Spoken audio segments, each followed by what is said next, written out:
Oi gente, tudo bem? Eu sou Marcelo. Eu tô fazendo esse vídeo para falar da PEC 241, a PEC do teto dos gastos públicos. Muita gente tem me perguntado sobre ela e em vez de ficar fazendo 1 milhão de textos para cada pessoa, eu resolvi fazer um vídeo para ver se economiza meu tempo. Então, se vocês gostarem desse vídeo, compartilhem, curtam. Pode ficar meio longo, mas é porque o tema é grande e eu quero explicar isso direitinho. Então, a PEC fala do gasto público brasileiro. Então, eu acho que antes da gente falar sobre a PEC, nada mais justo que a gente fazer uma análise do quadro geral, do setor público. Quanto que a gente gasta, quanto que a gente arrecada, com o que, e para ter uma base de análise sobre o assunto. E os dados que eu estou usando, eu estou tirando de uma palestra do Mansueto Almeida. Para quem não sabe, o Mansueto Almeida é um economista do INSPER, um dos maiores especialistas em finanças públicas do país. E ele fez essa palestra no início do segundo trimestre, mais ou menos. E alguns dados podem ter mudado, mas é uma singela alteração para fazer o tipo de análise ainda vale. Algumas poucas coisas mudaram, mas que ainda servem para efeito de comparação. Então vamos lá.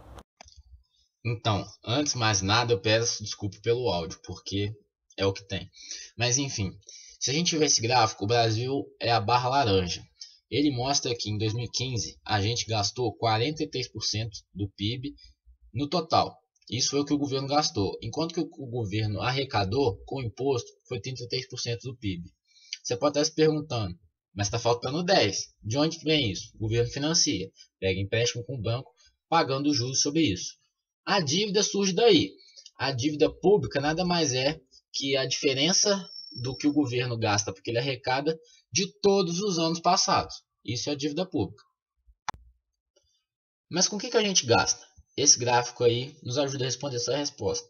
Se você notar, somando esses números não dá 100%, porque eles não estão em porcentagem do gasto, eles estão em porcentagem do PIB. Então vamos lá.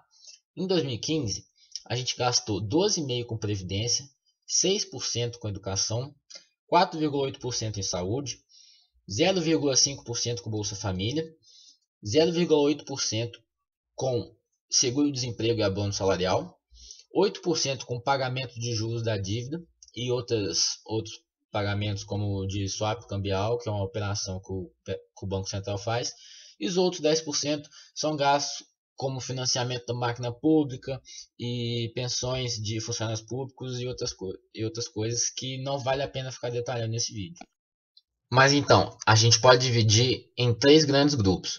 Se você somar previdência, educação, saúde, Bolsa Família, seguro-desemprego e abono, a gente pode falar que esse é o gasto do Estado do Bem-Estar Social, que é 24,5%, o gasto com juros, que é 8%, e os outros gastos, que é 10%. E a consequência está aí. Vulgarmente, esse gráfico mostra a economia que o governo fez para pagar a dívida. A gente pode ver que uma conta que estava positiva, agora está negativa, o que indica que o governo não está conseguindo economizar para pagar a dívida e está fazendo que ela aumente a cada dia, a níveis estratosféricos. Vamos piorar ainda mais o problema? Esse é um gráfico da dívida pública brasileira. Até 2015 são os valores já computados, enquanto que depois de 2016, 2017, 2018 são os valores de projeções. Nas projeções mais catastróficas, a gente vai chegar em 2018 com 90%, enquanto nas mais moderadas, a gente vai chegar em 2018 com 83% de dívida. E sabe quanto que a gente vai ter que economizar para pagar uma dívida de 80% em 2018? 3,5 pontos do PIB, só para ela parar de crescer. Hoje a gente já tá com déficit, o que a gente não está conseguindo economizar já é 2,5%, está negativo. A gente vai precisar chegar em 3,5% em 3 anos. A gente vai estar falando de um esforço fiscal, da gente vai ter que economizar, tirar de algum lugar para pagar juros, 5,5% do PIB. Isso vai levar num cenário catastrófico. Então você vê que o problema é muito grande. Eu imagino que você, assim como eu, não quer parar de ter investimento em educação e saúde para ficar pagando juros para banqueiro. Voltando para o que a gente estava falando, o Brasil gasta mais do que arrecada hoje 10,5% do PIB. 10% do PIB. Isso é necessariamente um problema? Não, porque o governo pode se endividar mais. Porque os governos são diferentes de pessoas. O governo tem várias diferenças para a pessoa comum. As pessoas ficam velhas, elas morrem. O governo não, o governo fica mais tempo. O governo sempre vai ter arrecadação lá bonitinho. Quanto uma pessoa vai ficando mais velha, vai perdendo a capacidade de trabalhar, ele tem que pagar aquela dívida. Então, um ponto aí a mais para o governo, que é para ficar mais tempo pagando a dívida dele. E outra coisa é o poder de barganha. Por causa da credibilidade maior do governo, que é muito maior que de uma pessoa. Porque o governo tem 33% de arrecadação do PIB. Uma pessoa vai ter o salário dela, que pode parar de uma vez ou outra. O governo ainda tem a arrecadação dele ali. E o governo tem uma coisa que ele pode fazer, que chama rolagem da dívida. Rolagem? Rolagem? Rolagem? O que é a rolagem? Rolagem, imagina a seguinte situação. O governo tem com o banco A uma dívida de R$100. Aí ele está sem dinheiro para pagar. Ele vai lá no banco B e pega o empréstimo de R$100 para pagar o banco A. Isso pode parecer uma coisa, meu Deus, como é que o governo faz isso? Mas seria a mesma coisa que você pegar um cartão para pagar o outro. É uma coisa, por exemplo, que você faz quando você vai comprar um carro. Você vai comprar um carro, em vez de você financiar na própria concessionária, você vai na Crefisa e financia o carro em 40 anos. Se você fez com cartão, você vai morar debaixo da ponte. Mas por que o governo consegue fazer isso? Tem uma grande e enorme diferença para o governo. Você paga no cartão, que não é um cartão, é meu cartão de colégio, 300% de juros ao ano. Enquanto que o governo deve pagar mais ou menos 14,5% de taxa de juros. Se você pega um cartão para pagar outro, isso vira uma PG imensa. Isso vira uma curva exponencial, que o juros, você paga juros sobre juros. Aí você vai ver a conta ir lá no teto. Mas, como o governo tem um juros menor, porque ele tem maior poder de barganha e maior credibilidade, ele consegue financiar a dívida dele, e se isso for controlado, consegue até aumentar o gasto público. Isso não é necessariamente ruim, mas eu não estou fazendo esse vídeo à toa. Nem tudo é um mar de rosas, por causa de um pequeno probleminha. O juros está alto, assim como, não como no cartão, mas o juros para o governo está alto, porque a taxa de juros está mais ou menos em 14%. Qual que é o problema disso tudo? É justamente esse que você está vendo nessa tabela. Quando a gente financia com juros altos, o valor de dívida, que é até pequeno se comparado a outros países desenvolvidos, a conta disso tudo sai mais cara do que dos países já desenvolvidos.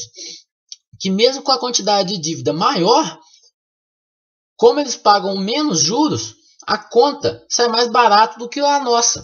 Como você pode ver aí, a gente paga em 65% de dívida bruta 5,6% de juros, enquanto o Japão, que tem uma dívida bruta de 250% do PIB, 250% do PIB, paga nos juros desses 250, 0,6% do PIB. A Grécia, que é um país quebrado, paga menos juros do que a gente paga.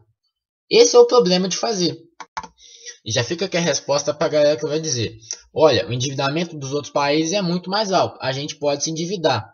Não é assim. A gente vai pagar muito mais juros do que esses países pagam. Essa comparação não pode ser feita. Já deve estar pensando, agora a gente sabe o problema.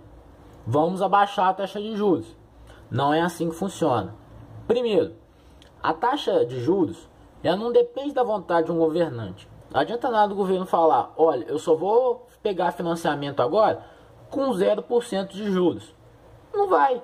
Por quê? Porque a gente tem um passado de calotes, a gente não tem a credibilidade que o Japão tem.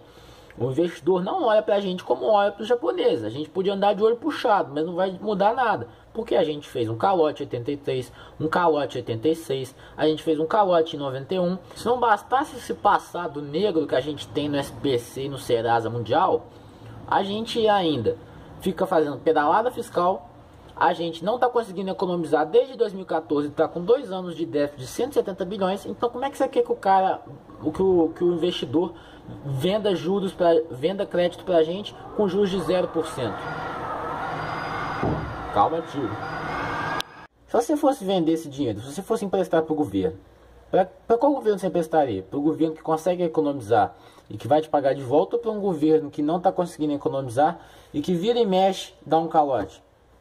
É por isso que o juros aqui é tão alto, porque para vender para o governo brasileiro, o que a gente vai fazer? Vai ter que pagar mais caro, porque senão o cara vai botar o dinheiro dele em outro lugar mais seguro. Vai ter que ter uma rentabilidade maior. Por isso que o juros aqui vai ser mais caro.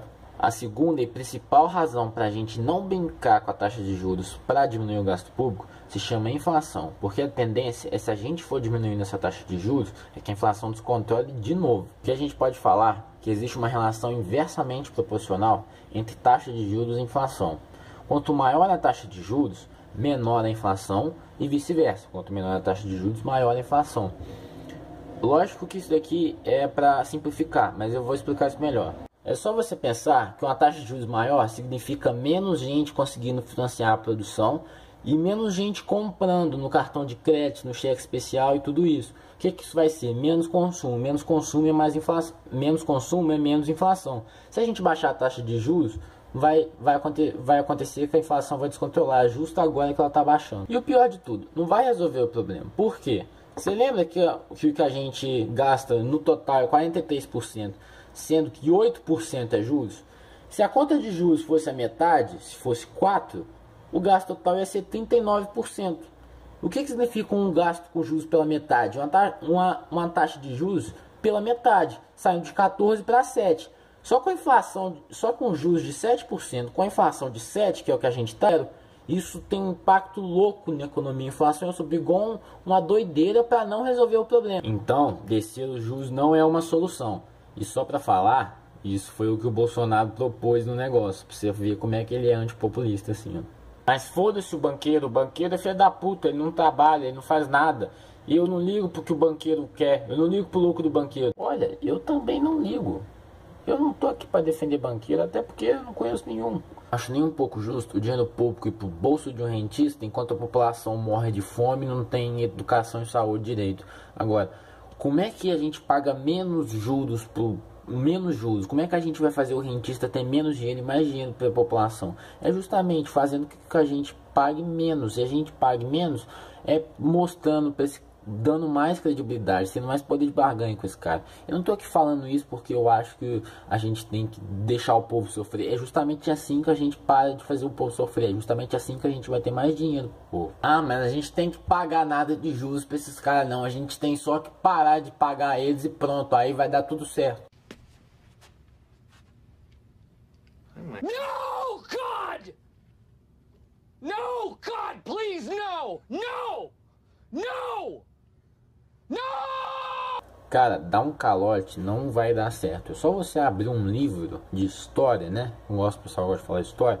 Na época do Collor, quando você dá um calote, o sistema bancário quebra, a economia quebra, a população sofre, desemprego. Não é maneiro ter um calote. Mas o que a gente já falou até agora? A gente já falou que as finanças públicas estão um caos e que não dá nem pra gente se endividar, nem para baixar a taxa de juros. Mas a gente tem que resolver o problema, porque senão a dívida pública estoura. A gente vai fazer isso ou aumentando a carga tributária ou reduzindo os gastos do governo. Então vamos falar sobre isso agora. Então, primeiro, vamos pensar no aumento de carga tributária. É verdade que a nossa carga tributária caiu um pouco, porque a gente está numa crise. Então é quase que natural que a carga tributária, que a arrecadação diminua, porque a economia está produzindo menos. Agora, só que mesmo se a carga tributária tivesse mantido inalterada durante a crise, o crescimento da despesa seria ainda maior. A gente ainda teria uma situação de déficit hoje. Então, a gente pensaria já em duas possibilidades: aumentar já os impostos que existem ou criar novos, como os tão falados impostos sobre grandes fortunas e a CPMF. Mas olha, sinto te informar, mas os impostos sobre grandes fortunas não renderiam quase nada. Segundo a consultoria legislativa do Senado, um imposto sobre grandes fortunas daria só 6 bilhões. E 6 bilhões é nada dentro do que a gente precisa. Falando em CPMF, já se pensa hoje em fazer essa nova. E as discussões no Congresso falam de voltar com a CPMF na metade do que ela era. Ela era 0,08% de imposto, enquanto que na nova seria 0,04% de imposto. Mas mesmo que a gente fizesse a CPMF cheia, se tivesse uma CPMF total de 0,08%, daria 100 bilhões. A gente precisaria de mais 3 CPMFs para fazer o ajuste fiscal, só para regularizar a coisa. E por que não dá para a gente aumentar os impostos comuns, aumentar já a carga tributária que a gente tem? Primeiro de tudo, a gente está numa crise. Se a gente aumenta imposto muito hoje, a gente vai estar tirando dinheiro da economia e ampliando a crise econômica. Segundo, produtividade. Vamos pensar aqui nesse caso da indústria automobilística. Na Alemanha, para produzir para produzir um Gol, desculpa, a gente precisa de um trabalhador. Enquanto que aqui no Brasil, para produzir um Gol, a gente precisa de 4. Esses são os dados reais. O que é isso? É a produtividade.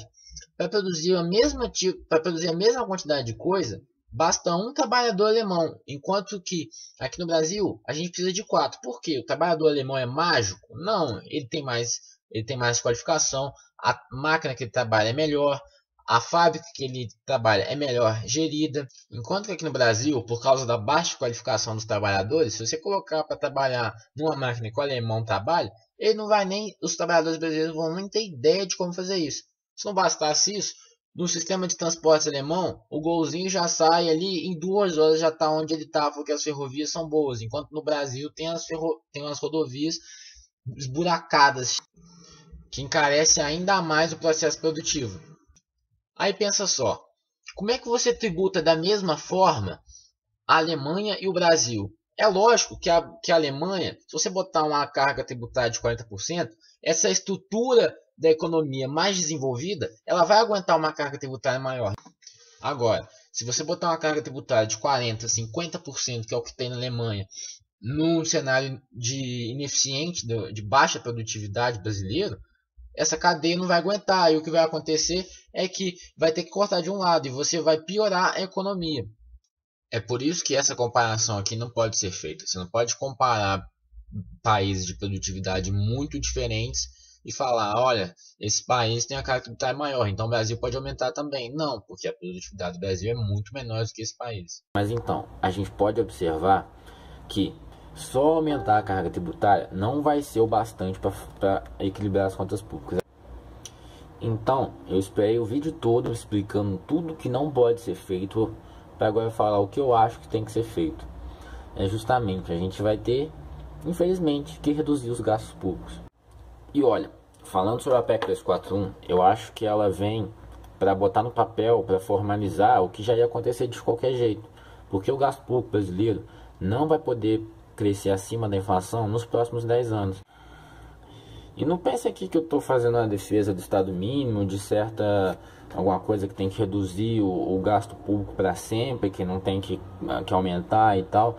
Porque eu não concordo com isso. Porque desde a Constituição de 88, foi esse aumento do gasto público, foi o aumento do estado do bem-estar, foi o aumento do investimento em saúde, educação e várias outras áreas que possibilitou, junto com o crescimento da economia e a formalização do emprego, tirar milhões de pessoas da pobreza desde 1990. A gente consegue ver nesse gráfico, que é o índice que está mostrando o índice de Gini, o índice de igualdade social, que a desigualdade caiu muito nos últimos 25 anos. E isso muito se deve pela nova estrutura da economia brasileira e do aumento do gasto público. E a gente percebe 2 ciclos de queda da desigualdade. O fim da hiperinflação e de 2002 a 2012. E esse aumento do gasto público representou um anseio democrático, porque é algo que a população queria e votou e colocou representantes na Constituição de 88 que quiseram fazer isso. É algo que uma população que vivia num país extremamente desigual, milhões na pobreza, que quis fazer isso para melhorar. Foi uma escolha democrática, a gente tem que respeitar isso. Mas muito mais do que representar um anseio democrático, esse aumento do gasto público foi que, como eu falei, aliado a outros fatores, ajudou a transformar o Brasil, porque o Brasil de 1980 nunca que é hoje, igual ao Brasil de 2016. A gente mudou de uma forma total. A transformação social que ocorreu nos anos 2000 é algo que, segundo um outro economista muito importante que estuda essa área, o Ricardo Paes de Barros, um dos criadores de diversos programas sociais aí, estuda isso. A gente não vai ver isso em outro país tão cedo. É algo que foi único na história da humanidade. O número de pessoas que a gente tirou da pobreza só não foi maior do que da China, mas porque da China tem 1 zilhão de pessoas naquele lugar. Agora, isso tudo foi feito, como vocês podem ver aí, um gráfico de carga tributária e da despesa do governo federal. Tudo isso foi feito justamente tendo uma contrapartida. Sempre tem que se ter responsabilidade fiscal. A gente não pode simplesmente gastar o que a gente não tem. Aí você pode ver, a gente usou o aumento de carga tributária para poder financiar, para poder viabilizar esse aumento do estado de bem-estar. Mas olha, esse daí é um gráfico de superávit primário que mostra a economia que a gente faz para pagar a dívida. Nada disso é feito aí, como vocês podem ver, de forma escrota, só aumentando a carga tributária. Se teve muita responsabilidade fiscal, e isso é algo que tem que ser muito valorizado. Se você observar ainda no governo Lula, que foi o período que mais a desigualdade caiu, foi feito os maiores superávites primários da história do país. 3,5% do PIB. A carga tributária aumentou porque a nossa produtividade aumentou, ainda que pouco nesse tempo. A nossa economia se desenvolveu bastante, crescendo, por exemplo, a 10% no período e contando que o gasto estava se elevando num nível que era baixo. Agora a gente vai elevar o gasto sobre o nível que já é alto. E a nossa carga tributária já não consegue aumentar mais por causa do nosso problema com produtividade. Agora a gente chegou num período que a gente vai ter que crescer economicamente, vai ter que conseguir aumentar o gasto público. Porque a gente só vai conseguir aumentar o gasto público se aumentar a arrecadação. E por isso que eu falo que ela vem para botar no papel que já ia acontecer de qualquer jeito. Porque esse gasto público não vai poder se elevar. Ela vem para reforçar e para garantir que não aconteça responsabilidade fiscal, para que a gente ache que a gente pode continuar aumentando para sempre o gasto público e no final a gente não vai conseguir financiar isso, a gente vai endividar o Estado brasileiro e vai acabar fazendo o quê? Produzindo inflação voltando, produzindo a gente tendo que fazer cortes porque ninguém vai mais emprestar dinheiro. Aí sim, se a dívida pública explodir, se o gasto público crescer mais do que ele pode, o que vai fazer? Vai chegar uma hora que a gente não vai conseguir mais pegar emprestado, a gente não vai conseguir aumentar a carga tributária, aí não vai ter jeito. Você vai ter que tirar do direito garantido, você vai ter que tirar, porque não vai ter dinheiro. Porque aí a gente vai ter que pagar os juros, a conta dos juros vai lá em cima e vai ter que tirar do estado de bem-estar social e demitir um monte de funcionário público. Sem falar no aumento de inflação. Então, inflação vai onde? No mais pobre. Então, eu imagino que você não quer esse cenário. E se você quer esse cenário, não vai ter como o gasto público aumentar em 2018. Isso não pode acontecer. Olha aqui, gente. Eu estou aqui para falar sobre a PEC 241. É a PEC da maldade. Da maldade. Porque ela vai congelar por 20 anos o gasto público brasileiro, o gasto social, o investimento no povo. Então, gente, eu vou responder agora as duas principais críticas nesse trecho. Primeiro de tudo é falar sobre a semântica utilizada, porque pode gerar certa confusão. Quando você fala congelar, parece que não vai ter mais investimento nenhum. Na verdade, congelar se distorce um pouco. Na verdade, o crescimento real vai ser zero. O crescimento do gasto público só vai ser o que a inflação deixar. Tipo assim, se a inflação crescer 2%, o gasto público vai crescer 2%. Quando você fala que vai congelar, parece que não vai investir mais nada. Calma. Você vai se investir para manter o nível do estado de bem-estar que a gente tem hoje, manter o que a gente já tem. Então, a primeira coisa é isso. E a segunda crítica a essa PEC, que eu acho até plausível um pouco, é o tempo de 20 anos. Primeiro de tudo, que é um tempo de 20 anos, só que não. A PEC fala que o gasto tem que manter na inflação por 10 anos. Depois depois dos 10 anos, a partir dos 10 anos, cada presidente vai poder fixar um teto do gasto público uma vez por mandato. E por que esse tempo, tipo assim, de 10 anos ainda precisa ser grande? É porque justamente a PEC surge com o motivo de mostrar que a gente vai ter responsabilidade fiscal por um grande tempo. Isso ajuda a diminuir os juros. Porque lembra que eu falei de como se diminui os juros? É mostrando que vai dar credibilidade. E como eu falei antes, falar isso, que você tem que dar segurança para o empréstimo que o cara está fazendo para o governo, não tem nada a ver com defender banqueiro. Eu só estou falando que quando a gente fala para o mercado que a gente vai fazer um teto de gastos públicos, que a gente vai estar se esforçando para equilibrar as contas públicas, a gente consegue um juros mais baixos. E juros mais baixos, a gente consegue, inclusive, reduzir o gasto público total. A conta de 8% de juros de 43% tende a descer aplicando uma PEC dessa. Então é por isso que, de certa forma, por mais paradoxal que isso possa parecer, a gente reduzir o gasto público agora, a gente mostrar para o mercado que a gente está conseguindo fazer um ajuste fiscal, que a gente vai ter responsabilidade, pode ajudar em quê? Pode ajudar para no final, daqui a uns 5, 6 anos, a gente poder aumentar o gasto público, porque o juros vai estar mais barato, a gente vai conseguir fazer rolagem da dívida mais fácil. 5. O gasto com educação era de 33 bilhões. Se a PEC do Temer estivesse valendo, hoje ela estaria em 58 bilhões. Atualmente, e por causa dos esforços do nosso governo, hoje está em 100 bilhões. Mas, olha aqui, se a PEC tivesse, a gente ia perder 42 bilhões em um ano. Isso para mim é criminoso. Olha, tem 2 erros nessa abordagem. Primeiro de tudo, é falar que a despesa com saúde e educação não ia crescer por ela mesma. Tipo assim, que ela não pode crescer a partir de agora. A PEC não fala isso. O que a PEC fala é que a despesa total não pode crescer. Mas se a PEC fala o seguinte: se a gente for gastar, sei lá, 100 reais no total, ela só pode crescer com a inflação for de 10%, o gasto total só pode chegar daqui a um ano, ele só pode crescer em um ano 110.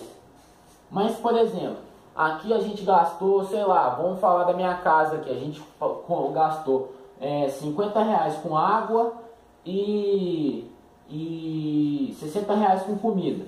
Não, e 50 reais com comida. Aí depois a comida ficou mais cara, e aqui eu vou gastar 60 reais com comida e 50 reais com água. Eu vou poder gastar mais com comida se eu tirar da água, se eu botar 40 aqui e 70 no outro. Mas a PEC não fala que a saúde e a educação não vai subir. A educação e a saúde podem subir se na discussão do orçamento, se tirar de outros lugares. Uma crítica que tem que ser feita aqui. Seria um pouco de ingenuidade minha eu falar que a saúde e a educação vão continuar crescendo, só vai ter que tirar de outros lugares. E isso vai depender da vontade do Congresso. E com o Congresso que a gente tem, provavelmente que eles vão querer manter o bolso empresário da Fiesp, chamado BNDES, e outras desonerações, do que investir em saúde e educação. Só que, mesmo nesse cenário, isso tende a diminuir. Por quê? Porque agora as votações do orçamento tendem a ser muito mais acirradas, vão ser muito mais acirradas com o teto. Porque o que acontecia antigamente é o seguinte: a galera lá queria falar, eu quero 10 mil reais para educação, a outra galera, eu quero 12 mil reais para o BNDES. O governo, em vez de, tipo assim, falar, não, peraí, vamos tirar um cadinho disso aqui, para aprovar o orçamento, botava um gasto maior no projeto do orçamento e depois vinha um cara lá no Palácio do Planalto, no Ministério da Fazenda, fazia assim, não, isso aqui não vai dar pra gente pagar porque não deu, porque caiu a arrecadação, então aí a gente vai cortar isso aqui. Era um burocrata dentro do Palácio do Planalto que cortava. Esse processo tende a ficar mais transparente E a população, sabendo disso daqui, porque muita gente está sabendo disso aqui, vai pressionar cada vez mais os políticos para aprovar no orçamento a maior destinação de recursos públicos à saúde, educação e outras áreas sociais, do que, por exemplo, ficar dando empréstimo subsidiado para bando de empresário da Fiesp, que na hora de aprovar a PEC 241, está botando um pato amarelo lá em frente ao Congresso. Mas na hora de tirar do bolso dela investimento que não precisa ser feito, a Fiesp não vai querer. Mas eu vi gente falando, mas você ainda vai confiar no Congresso? Não, mas igual eu falei, isso já vai acontecer de uma forma ou outra, porque se o gasto público subir, igual eu falei, em 2018, se nada for feito, a gente vai ter que fazer um superávit primário só para a dívida parar de crescer de 3,5%. A gente vai ter que fazer um esforço fiscal de 5,5% do PIB. Aí a gente vai ter que tirar muito, a gente vai ter que tirar de saúde e educação. O mesmo Congresso que vai fazer isso aqui vai ser o Congresso que vai ter que tirar de saúde e educação e não vai tirar da Fiesp. Isso vai acontecer de uma forma ou outra. Aqui a gente torna esse processo mais transparente e a gente garante que haja responsabilidade fiscal. Olha, e o segundo problema dessa análise é esse aqui, ó. É comparar duas épocas diferentes. Porque é o seguinte, ele usa o período de 2015 a 2005 para falar que a gente ia perder tantos bilhões em vários investimentos. Não é que eu botei só de educação, mas enfim. Por que eu estou falando isso? Porque ele usa as regras que agora são necessárias, mas que em 2005 não eram necessárias. E não dá para você comparar momentos tão diferentes da economia, porque agora a gente está precisando fazer ajuste fiscal, agora a gente está com a economia em retração.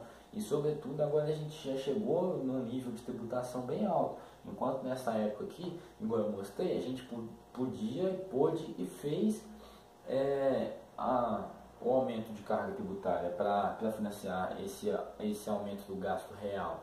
Então, tipo assim, e outra coisa, podia ser o presidente que fosse. O gasto real não ia subir tanto que subiu de 2000 a 2010, porque a carga tributária está baixa. Podia ser a Dilma, podia ser o Lula, podia ser o Getúlio Vargas. Mas se a gente não tem como aumentar a tributação, porque eu já expliquei, por causa da baixa produtividade, porque o nosso momento econômico agora está ruim. Se a gente não tem como aumentar essa tributação para fazer o gasto real, é lógico que o gasto de 2016 até 2026, aqui agora, não vai crescer como cresceu de 2005 a 2015. Isso é uma comparação errada, não é o certo a se fazer.